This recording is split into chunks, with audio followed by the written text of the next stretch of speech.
Well, good afternoon and welcome. This is Mike Harris, broadcasting on veteranstoday.com, also on freedomslips.com. Today is Thursday, April 27th, 2017, and my guest today is retired Lieutenant Colonel Chris Ford.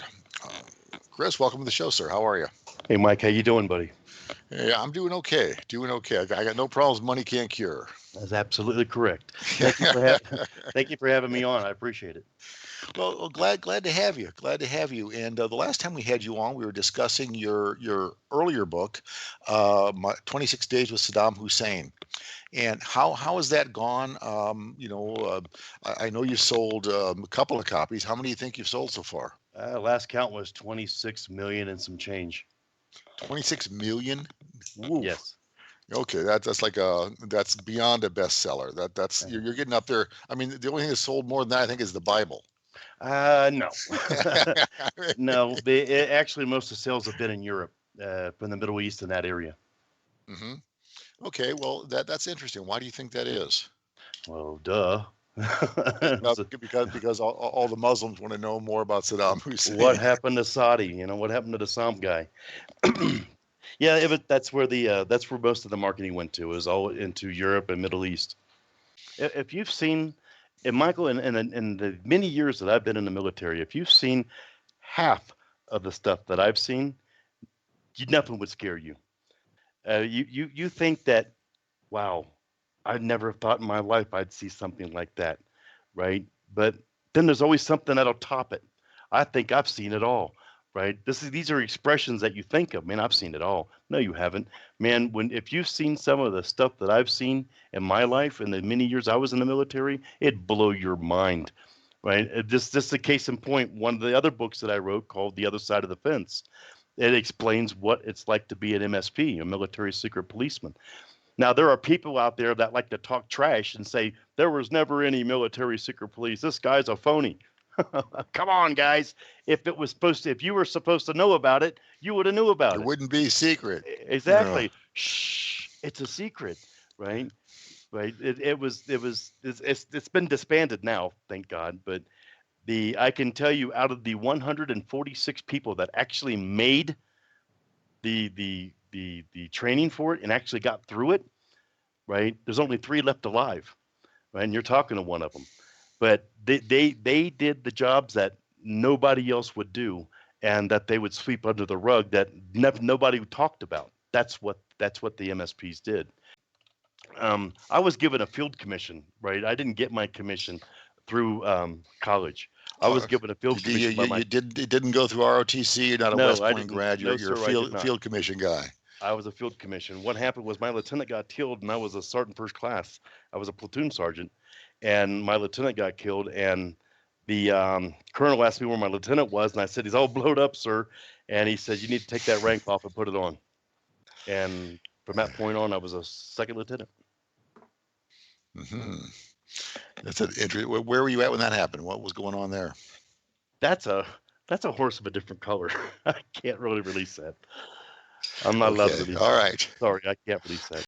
Mike, as when I spoke to my troops when I was a commander, I always went and seen them on Fridays at the evening formation. Right, I would go and see the evening formation on Friday night and tell them to be careful when you go out. Make sure you have condoms or whatever it is, right? And just talk to the guys and the gals. And I would always talk them up and keep them motivated. But you know what was cool is that Hmm. my guys that worked with us in our unit, right, and in our battalion, that they were so motivated because of the way I treated them. And the thing was, is I was firm, but I was fair. And when the Joint Chiefs wanted something crazy, they had to give us something first. I would never do it without them giving us something first. And that's just the way I was.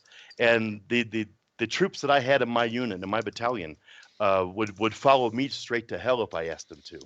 And but of course, I'd never ask them that, but I know they would. Even as a commander, I went into the middle of it because I would not ask my guys to do anything that I wouldn't do myself.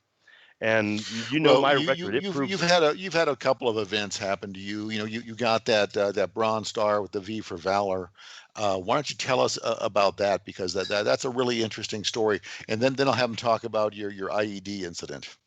Well, the I never knew I was going to get that. I just received that, right? I just got that. What, last year was it, Mike? Last November, Yeah, wasn't it? Yeah, I just got that last November. It's it finally 27 caught years up. too Yeah, it late. finally Yeah, caught up to you. it caught up to me. 27 years too late. Well, we were escorting some U.S. senators in Kuwait, and we took enemy fire, and basically we're trying to get the U.S. senators into the embassy, and we started taking enemy fire, and I protected one with my own body, used my body as a shield, and I took like 4 or 5, well, maybe 8, they said, but I don't remember.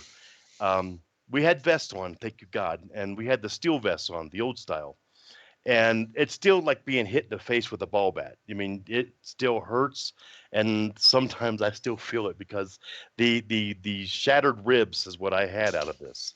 The shock of the 7.62 hitting the back of that vest and the back of my leg, right, is unbelievable. The pain, but I still got that senator into the U.S. embassy, and it saved his life. Unfortunately, 2 weeks later, he died of a heart attack, right? But he was back on U.S. soil when that happened. That they give me that 27 years later is how many years it was? 25 years later, just last year. This happened in Yeah. '91. So how many years was that? Well, I remember you called me when you got it. You were stunned and shocked, and you sent me your certificate and a copy of the medal and the commendation, everything with it. So Yeah. The anyway, letter just from the general. The letter from the general. Yeah.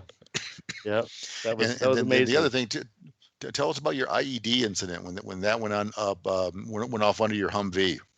Well, in 2009, my team and I was a major at the time. We were on our way to Kirkuk to do an assessment, and we were going north from Baghdad to Kirkuk. This was actually Kirkuk is the home of Saddam Hussein. But this was in 2009, 3 years later after they executed him. And guys, how it is. You're in the Humvee. It's hot, and there's no radio. You have to listen to the NRVC Pick 77. You have to listen to that, and you can't put music on. You have to do your thing, do what's right. And it was just as dead as hell out in the middle of the sand. I mean, there was nothing out there. So we decided to play a hand of blackjack, right? And so the four of us, my driver, my gunner, and my map guy. Bobby, Chapman, and Gary.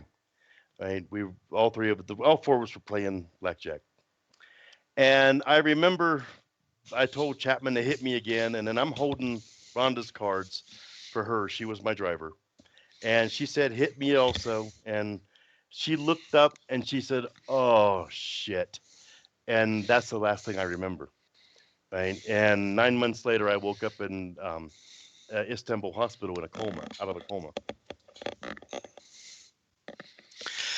Yeah, ruined your whole day, It ruined the and day. you lost Yeah. your whole you lost your whole team on that I one. lost the whole team. Yeah, I lost the whole team. So I was with that team for many years, and they were supposed to be reassigned when I took major, and I wouldn't do it. I kept them with me, and they stayed with me. Oof, we were like family. We did everything together. I guess they were with me for hmm, 12 years hmm since Somalia. They were that's a with me long since that's a long time. Right? That's a they long were with time me to a long time, and I would never reassign them. And they were I was told to, and I would never break them up. I couldn't split the group up, and I kept them with me, basically because I was the only officer. They were all enlisted, but that was my family, and I was at that time when I first met them. I was enlisted, right? So it is what it is.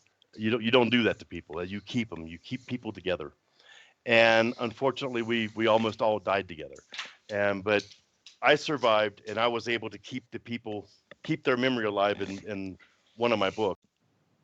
Yeah, that's well. That come on down to Columbia, wherever I live. I got one for you. And like I told one guy, I'll give him my address, right? If you remember that, right? yeah, I do.